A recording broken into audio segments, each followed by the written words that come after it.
Shalom Bapak Ibu Saudara-saudara kekasih dalam nama Tuhan kita Tuhan Yesus Kristus. Dan selamat bertemu kembali di YouTube saya, Pendeta Rudolf H. Pasaribu Channel.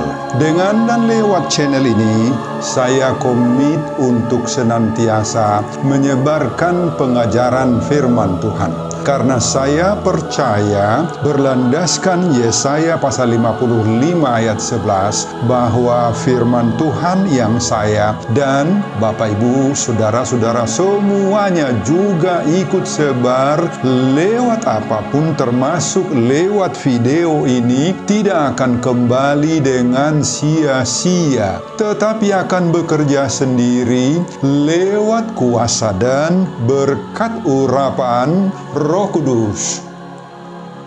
Mari Bapak Ibu, saudara-saudara semuanya, saya ajak untuk membantu saya menyebarkan pengajaran firman Tuhan, khotbah pertangyangan minggu Estomihi. Estomihi artinya jadilah bagiku gunung batu, tempat perlindungan didasarkan pada Mazmur pasal 31 ayat 3b, tanggal 27 Februari 2022. Terambil dari kitab Injil Matius pasal 13 ayat 18 sampai dengan ayat 23. Dan bacaan dari kitab Yesaya pasal 55 ayat 10 sampai dengan ayat 13.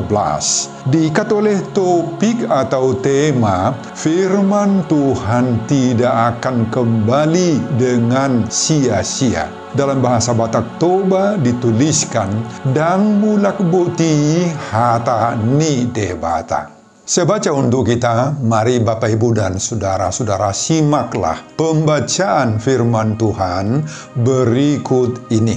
Judul perikop Matius pasal 13 mulai dari ayat 1 sampai dengan ayat 23 adalah perumpamaan tentang seorang penabur, dan khotbah kita dari ayat 18 sampai dengan ayat 23. Karena itu, dengarlah arti perumpamaan penabur itu. Kepada setiap orang yang mendengar firman tentang kerajaan sorga, tetapi tidak mengertinya, datanglah si jahat dan merampas yang ditaburkan dalam hati orang itu. Itulah benih yang ditaburkan di pinggir jalan. Benih yang ditaburkan di tanah yang berbatu-batu ialah orang yang mendengar firman itu dan segera menerimanya dengan gembira. Tetapi ia tidak berakar dan tahan sebentar saja. Apabila datang penindasan atau penganiayaan karena firman itu, orang itu pun segera murtad. Yang ditaburkan di tengah semak duri ialah orang yang mendengar firman itu, lalu kekhawatiran dunia ini dan tipu daya kekayaan menghimpit firman itu sehingga tidak berbuah. Yang ditaburkan di tanah yang baik ialah orang yang mendengar firman itu dan mengerti, dan karena itu ia berbuah. Ada yang 100 kali lipat, ada yang 60 kali lipat, ada yang 30 kali lipat. Bapak Ibu dan saudara-saudara, khotbah kita di pertangyangan Minggu Estomihi 27 Februari 2022 berbicara tentang 4 sikap hati manusia dalam menerima firman dan pengajaran Allah, dihubungkan dengan topik atau tema minggu, firman Tuhan tidak akan kembali dengan sia-sia. Dang mulak buti hata nidebata. Saudara, khotbah ini menyangkut tentang kerajaan sorga atau kerajaan Allah. Pengajaran Yesus tentang kerajaan sorga atau kerajaan Allah adalah termasuk pada pengajaran yang sulit dipahami dan dimengerti oleh pendengar-pendengarnya saat itu dan bahkan saat ini. Itu sebabnya Yesus mencari jalan terbaik atau cara yang paling mudah dan sederhana yang pas untuk menerangkan tentang arti, hakikat, dan keberadaan kerajaan Allah atau kerajaan sorga ini. Dan biasanya ilustrasi atau gambaran-gambaran yang dipakai oleh Yesus adalah yang sudah dikenal oleh masyarakat pada waktu itu. Sehingga dengan demikian, pengajaran-pengajaran Yesus itu bisa mendarat dengan mudah di hati para pendengarnya, bisa dipahami. Sebahagian pengajaran Yesus menggunakan contoh-contoh atau peristiwa-peristiwa yang ada dalam alam sekitar, seperti misalnya matahari, hujan, dan lain-lain.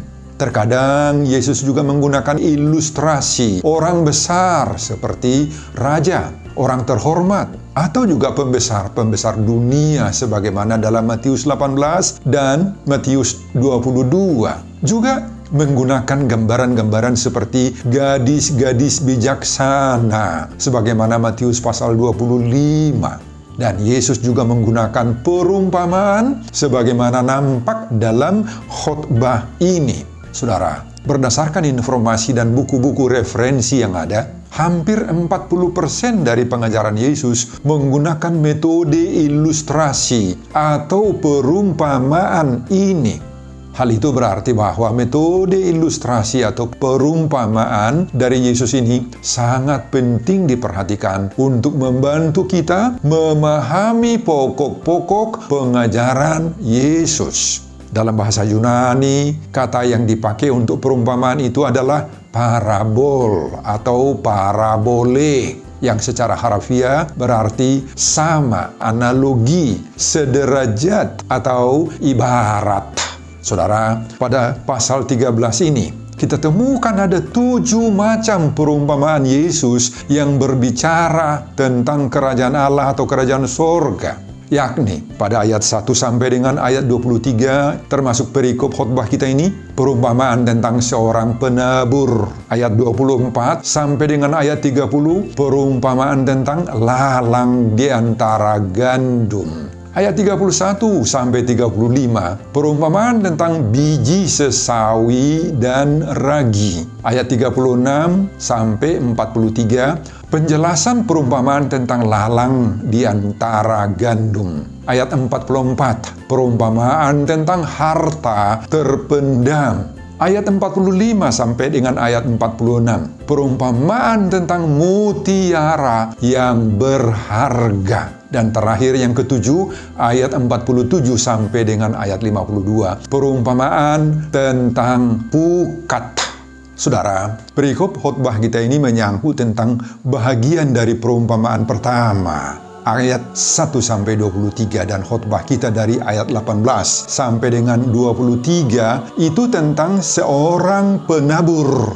Saudara, pada perumpamaan tentang penabur ini, Yesus menjelaskan bahwa firman Tuhan yang disampaikan oleh pemberita Injil itu diumpamakan seperti benih-benih yang ditaburkan di atas tanah. Perumpamaan tentang penabur mungkin agak sulit juga dimengerti oleh banyak orang, khususnya bagi mereka-mereka yang lahir dan besar di kota karena tidak pernah atau jarang melihat sawah, melihat ladang, melihat cara petani bercocok tanam, jarang dia lihat.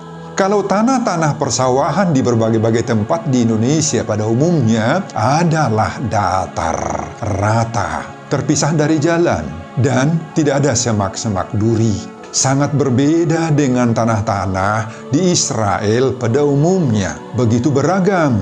Ada yang berbukit-bukit, berbatu-batuan, ada yang ditumbuhin semak-semak duri, dan lain-lain. Saudara, ketika ada petani sedang menaburkan benih, maka benih itu dilemparkan begitu saja ke tanah. Sehingga benih-benih itu ada yang jatuh di berbagai-bagai tempat. Itu kebiasaan di Israel. Dalam khotbah ini ada 4 ragam jenis tanah di mana benih-benih itu jatuh. Yakni, pertama, benih yang ditabur dan jatuh di pinggir jalan.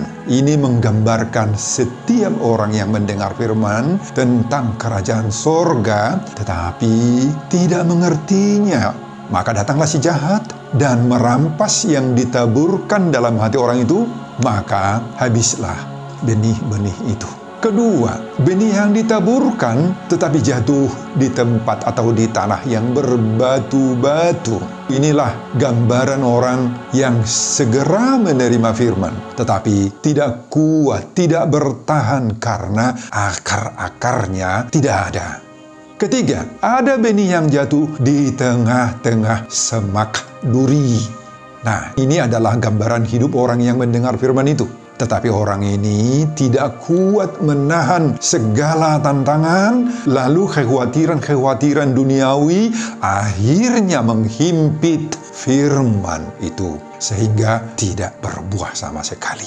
Dan keempat, ada benih yang memang ditabur dan kemudian jatuh di tanah yang baik. Yang baik. Inilah gambaran hidup orang yang mendengar firman itu, mengertinya, dan karena itu benih atau firman itu berbuah. Ada yang 100 kali lipat, ada yang 60 kali lipat, dan ada yang 30 kali lipat banyaknya. Bapak, Ibu, dan saudara-saudara, ternyata benih-benih, yakni sebagai gambaran dari firman Tuhan yang kita terima itu, akan selalu jatuh di berbagai-bagai ragam tanah, yakni hati manusia yang berbeda-beda, hati pendengar firman yang beraneka ragam. Inilah gambaran adanya 4 ragam respons manusia terhadap firman Tuhan. Ini memberi kesadaran bagi kita semua, baik dia sebagai pemberita Injil atau pengkhotbah, maka kita perlu sadari bahwa setiap firman atau khotbah yang kita sampaikan itu, maka ada 4 ragam respons jemaat terhadap firman Tuhan itu. Artinya apa? Mari kita persiapkanlah khotbah-khotbah yang semakin baik, agar khotbah yang kita sampaikan itu jatuh di hati jemaat, tumbuh di hati pendengar, dan berbuah. Dan sebagai anggota jemaat biasa, jenis tanah yang bagaimanakah hati kita ini di saat menerima siraman firman Tuhan? Mari kita pupuk, mari kita olah hati kita agar seperti tanah yang baik. Ketika menerima firman Tuhan, maka firman itu akan tumbuh dan akan berbuah-buah dalam hati kita. Amin, Bapak Ibu. Saudara, itulah isi keseluruhan khotbah kita di pertanggungan Minggu Estomihi 27 Februari 2022 yang berbicara tentang 4 sikap hati manusia dalam menerima firman dan pengajaran Allah, dihubungkan dengan topik atau tema Minggu, firman Tuhan tidak akan kembali dengan sia-sia. Dang mulak budi hatani dewata. Apa pengajaran dari khotbah ini? Khotbah ini hendak mengoreksi, mengkritik, dan memberi penyuluhan bagi hidup kita saat ini, saat mendengar firman Tuhan. Termasuk ke jenis tanah manakah hati kita, hidup kita, sikap dan perilaku kita, serta posisi kita di saat menerima, mendengar firman Tuhan itu. Jenis pertama, hati yang seperti pinggir jalan. Hati atau hidup si penerima firman yang seperti pinggir jalan ini, Bapak Ibu, merupakan gambaran dari hidup orang yang mendengar firman, khotbah, pengajaran rohani, yang mengikuti persekutuan, mengikuti ibadah, baik ibadah minggu, ibadah keluarga, dan lain-lain, tetapi tidak mengerti sama sekali apa yang didengarnya. Meski mereka mendengar khotbah, mengikuti ibadah-ibadah, tetapi mereka tidak mau ditegur, dikritik, dikoreksi oleh firman. Mereka tidak bersedia mengubah konsep berpikir yang bertentangan dengan kehendak Tuhan. Mereka selalu mengeraskan hatinya dan tidak mau bertobat, Bapak Ibu. Ketika mereka mengikuti ibadah minggu, mengikuti pertanggungan, maka apapun yang didengarnya itu akan ditolaknya. Mereka selalu merasa dirinya paling baik, paling hebat dari orang lain. Mereka bahkan mau bersungut-sungutlah di tempat duduknya. Hati mereka, pikiran mereka nggak tenang. Keras sekali hati mereka menerima firman, Bapak Ibu. Saudara, inilah jenis hati pinggir jalan yang dimaksud dalam perumpamaan ini. Benih firman, khotbah, pengajaran Allah yang dia dengar itu hilang begitu saja. Karena tidak pernah menembus, masuk ke jiwanya, ke hatinya. Masuk ke ruang telinga kiri, keluar dari telinga kanannya. apa yang didengarnya saat itu. Kemudian dia sudah lupa, sudah hilang. Kenapa hilang? Disebutkan dalam ayat ini tadi. Iblis langsung menyerobot firman Tuhan itu, mencuri firman itu, mengambil alih firman itu dari dalam hatinya. Saudara, mari kita mengoreksi diri kita. Apakah kita termasuk kepada tipe jemaat yang memiliki hati seperti tanah yang di pinggir jalan ini? Kalau kita memiliki hati pinggir jalan ini, Bapak, Ibu, dan saudara-saudara, maka setiap kali kita mendengar firman, maka firman itu akan segera lewat begitu saja tanpa arti, tanpa makna dalam hati kita. Teguran-teguran Tuhan lewat khotbah itu akan kita alihkan itu kepada orang lain. Kita akan menghakimi teman-teman kita. Kita akan mengatakan apa? Nah, teguran ini buat si A, buat si B, buat si C, dan lain-lain. Bukan buat saya. Kita bilang, kita menjadi sombong, Bapak Ibu. Keras kepala, dan kita akan berdosa tanpa ada pertobatan. Orang seperti ini akan menghalalkan segala cara. Asalkan tujuannya untuk kepentingan keluarga, katanya. Korupsi pun bagi dia boleh saja. Sebab dia katakan, nanti toh uang yang diambil itu digunakan untuk keluarga saya, untuk gereja bahkan. Dia bilang, inilah hati seperti tanah yang di pinggir jalan. Jangan-jangan ada di antara kita pendengar khotbah ini yang seperti ini, Bapak Ibu. Jenis yang kedua, hati yang seperti tanah yang berbatu-batu. Apakah posisi Anda di sini? Saudara, pada ayat 20 dan 21 Yesus mengatakan bahwa tanah yang berbatu-batu ini adalah orang-orang yang mendengar firman tentang kerajaan sorga, kerajaan Allah. Mereka menerimanya, tetapi tidak bertahan di dalam berbagai-bagai kehidupan dan penderitaan yang dialami. Orang yang hatinya seperti tanah yang berbatu-batu di saat menerima firman Tuhan hanya mengharapkan ketenangan saja, kenyamanan hidup saja sebagai orang Kristen. Dia tidak pernah membayangkan bahwa kalau sudah jadi Kristen maka dia akan siap menghadapi penderitaan, cobaan, tantangan hidup. Sehingga apabila hal-hal seperti itu dialaminya, ada penderitaan, ada tantangan hidup, maka ia tidak akan mampu bertahan dalam iman, Bapak Ibu. Dia tidak mengerti apa sebenarnya tujuannya menjadi pengikut Kristus, menjadi orang Kristen. Apalagi ketika Yesus mengatakan, lalu Yesus berkata kepada murid-muridnya, setiap orang yang mau mengikut aku, ia harus menyangkal dirinya, memikul salibnya, dan mengikut aku. Matius 16 ayat 24. Dia tidak mengerti tentang pikul salib ini, Bapak Ibu. Orang yang hatinya seperti tanah yang berbatu-batu ini tidak akan bertahan dalam cobaan-cobaan hidup. Mereka mudah berbalik karena disebabkan kesulitan-kesulitan hidup. Firman yang mereka dengar tidak akan berakar dan hanya tumbuh sebentar saja, kemudian layu mati. Saudara, hati-hati dengan kondisi kerohanian yang seperti tanah yang berbatu-batu ini. Bisa saja terjadi ketika mendengar firman, khotbah, pengajaran gereja, Minggu, dia semangatnya begitu besar. Tetapi sayang, semangat yang seperti itu belum teruji. Karena ketika mereka menghadapi masalah hidup, masalah ekonomi, masalah rumah tangga, ada tantangan di tempat kerjanya, atau menghadapi masyarakat sekitarnya dan lain-lain, maka semangatnya tadi dengan cepat sekali itu pudar, redup, mereka menjadi putus asa. Dan bahkan bisa hingga meninggalkan kepercayaannya kepada Yesus Kristus. Mereka sama sekali tidak memahami arti dan makna ujian-ujian iman yang dihadapi atau yang diizinkan oleh Tuhan terjadi dalam hidupnya itu. Ingat Bapak Ibu bahwa di tengah-tengah berbagai tantangan dan kesulitan seperti inilah hidup kekristenan kita bertumbuh seharusnya, diuji, dibentuk, dikuatkan. Inilah pengajaran Yesus bagi kita saat ini. Kiranya Tuhan menguatkan hati kita sehingga ujian-ujian apapun yang kita hadapi, yang Tuhan izinkan terjadi dalam hidup kita, boleh kita lewati dengan penuh kemenangan karena kekuatan dari Tuhan, bukan dari diri kita sendiri, bukan karena mengandalkan diri kita. Maka Bapak Ibu, singkirkanlah hati yang seperti tanah yang berbatu-batu itu dari dalam hidup kita. Amin Bapak Ibu.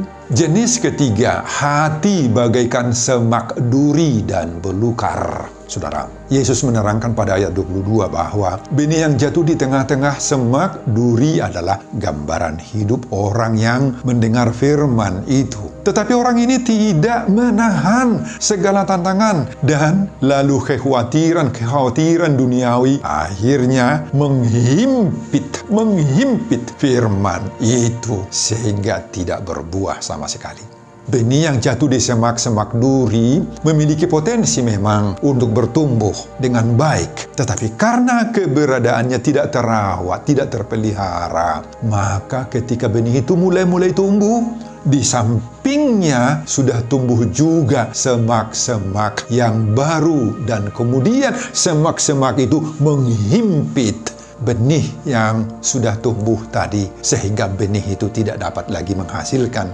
buah dan bahkan mati. Ternyata semak duri itu Bapak Ibu, itulah gambaran dari segala bentuk tantangan-tantangan hidup yang menyebabkan kekhawatiran hidup lebih kuat dia dari firman yang sudah dia terima dan dengar. Duri dan semak-semak itu adalah potensi yang kuat menghambat pertumbuhan benih yang ditaburkan oleh Tuhan di dalam hidup kita. Dan selanjutnya, semak-semak duri itu akan menghentikan proses pertumbuhan benih-benih itu dan menggagalkan benih-benih tanaman yang baik itu untuk berbuah. Apakah duri dan semak-semak seperti ini juga menghambat pertumbuhan rohani di dalam diri Bapak Ibu dan saudara-saudara pendengar khotbah ini? Apakah seperti itu? Itulah gambaran dari hati kita yang cenderung kepada keinginan-keinginan duniawi. Cenderung mencari kesenangan-kesenangan lahiriah. Mencari perkara-perkara dunia yang memberikan kesenangan, kenyamanan, dan cenderung untuk memuaskan hawa nafsu. Kenikmatan daging yang cenderung menggunakan harta, uang, kekayaan untuk memuaskan selera pribadi. Saudara, semua ini akan menghimpit pertumbuhan rohani iman, sehingga sehebat apapun firman Tuhan yang kita dengar, semuanya itu akan dihimpit, dimatikan oleh duri dan semak-semak belukar tadi, sehingga tidak berbuah. Jadi, hati-hatilah Bapak Ibu menggunakan fasilitas yang ada, uang, harta, agar itu tidak menguasai dan menghimpit hidup kerohanian kita. Amin Bapak Ibu. Jenis keempat, hati bagaikan tanah yang baik. Saudara, pada ayat terakhir, ayat 23, Yesus menggambarkan hati daripada orang yang memilih berpegang teguh kepada kebenaran firman Tuhan karena tujuan hidupnya adalah hidup yang kekal di sorga. Dia seperti tanah yang baik, yang subur. Setiap firman yang didengarnya, siapapun yang menyampaikannya, akan dia sambut itu. Dia sukacita mengaminkannya. Dia akan berjuang untuk memahaminya, mengertinya, dan melakukannya dalam hidup sehari-harinya. Buahnya akan segera tampak. Bahkan akan berlipat ganda. Ada yang 100 kali lipat, ada yang 60 kali lipat, ada yang 30 kali lipat. Apa artinya itu? Itu adalah menggambarkan buah-buah yang hebat, yang luar biasa di dalam kehidupan seorang yang menerima firman. Orang seperti ini akan mau berjuang dalam hidup ini untuk mengandalkan kuasa Tuhan, kuasa doa, kuasa firman Tuhan. Mereka akan berusaha setia sampai akhir, setia sampai mati dalam mempertahankan imannya. Meski mereka harus menghadapi ragam-ragam tantangan, pergumulan, bahkan penderitaan hidup, maka orang yang hatinya seperti tanah yang subur itu tidak akan surut dalam iman. Mereka tidak akan putus asa, tidak akan pernah putus asa. Mereka sungguh-sungguh sadar bahwa semua cobaan hidup yang dia alami itu akan semakin membuat mereka kuat, tangguh, kokoh, dan tahan banting dalam imannya, dalam segala kehidupannya. Selain itu, seorang yang tetap bersandar kepada Tuhan, maka hidupnya akan diberkati oleh Tuhan berpuluh-puluh kali lipat. Saudara, kita sudah mendengar khotbah ini tentang keempat-empat jenis perilaku manusia atau orang yang mendengar dan menerima benih-benih surgawi lewat firman, lewat khotbah, lewat pengajaran-pengajaran Tuhan, lewat gereja dan sebagainya. Nah, sekarang yang menjadi pertanyaan bagi kita, di manakah posisi saya, posisi Bapak Ibu dan saudara-saudara saat ini? Apakah saudara pendengar khotbah ini berada di posisi pertama? Hati yang seperti tanah yang di pinggir jalan. Atau di posisi kedua, hati yang seperti tanah yang berbatu-batu. Atau di posisi ketiga, hati yang bagaikan semak duri dan belukar. Atau sudah berada pada posisi yang keempat, hati yang bagaikan tanah yang baik. Saudara, jawabannya hanya saudara yang mengetahui. Dan selain saudara, tentunya Tuhan sendiri yang melihat ke dalam lubuk hati kita yang terdalam ini. Semoga kita tiba pada sikap dan posisi yang keempat, hati yang bagaikan tanah yang baik.